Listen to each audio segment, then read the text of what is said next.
COVID-19 বা corona virus মনে করিয়ে দেয় দুর্বিষহ এক স্মৃতির কথা, যে স্মৃতিতে ভেসে ওঠে অবরুদ্ধ নগরীতে বন্দি জীবন আর চারপাশে শুধুই লাশের মিছিল। বিশ্বজুড়ে আতঙ্ক ছড়ানো সে ভাইরাস ফের কড়া নাড়ছে দুয়ারে। দেশজুড়ে বাড়ছে সংক্রমণ, সেই সঙ্গে জনমনেও বাড়ছে উদ্বেগ, উৎকণ্ঠা।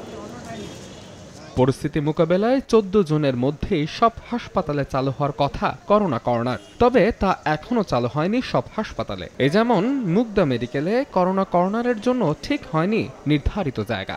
আপাতত গাইনি বিভাগকে করোনা ইউনিট করার প্রস্তুতি চলছে, আর গাইনি রোগীদের নেওয়া হবে অন্য ইউনিটে।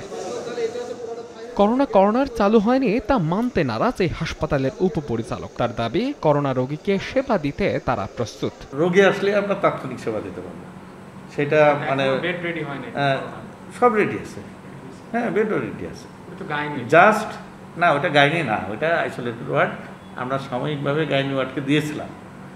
এখন যেহেতু কোভিডের জন্য আবার আইসোলেট করা লাগছে, গাইনির জন্য আমরা ওইটা বন্ধ করে দিয়েছি। এবার চোখ ফেরাবো মহাখালীর ডিএনসিসি ডেডিকেটেড কোভিড-19 হাসপাতালে। করোনা মোকাবেলায় প্রস্তুত দেশের সবচেয়ে বড় এই কোভিড হাসপাতাল, যেখানে নমুনা সংগ্রহ বুথ, প্যাথোলজি এবং আরটিপিসিআর ল্যাব সবগুলোতেই চলছে কর্মযজ্ঞ। প্রস্তুত করা হয়েছে 3 শতাধিক শয্যাও। আমরা 100% প্রস্তুত আছি। এখন আমাদের 13 জন কোভিড পেশেন্ট ভর্তি আছে। আমাদের 300টি বেড হচ্ছে আমাদের রেডি আছে এবং 1000 বেড নিয়ে আমরা প্রস্তুত আছি। প্রয়োজনে আমরা সেই বেডগুলো প্রস্তুত করব এবং আমরা আমাদের দিক থেকে 100% সাপোর্ট দিতে পারব। করোনা রোগীদের সেবা দিতে প্রস্তুতি সেরেছে ঢাকা মেডিকেল কলেজ হাসপাতাল কর্তৃপক্ষ।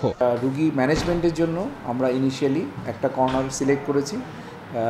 আমাদের 2-4 জন রোগী যদি হয় ওখানে রাখবো।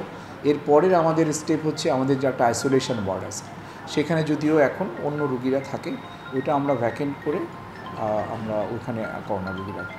করোনা কর্নারে এরই মধ্যে রোগী ভর্তি শুরু হয়েছে বলেও জানান ঢাকা মেডিকেলের পরিচালক। মাহাদ ইসলাম ধ্রুব, সময় সংবাদ, ঢাকা।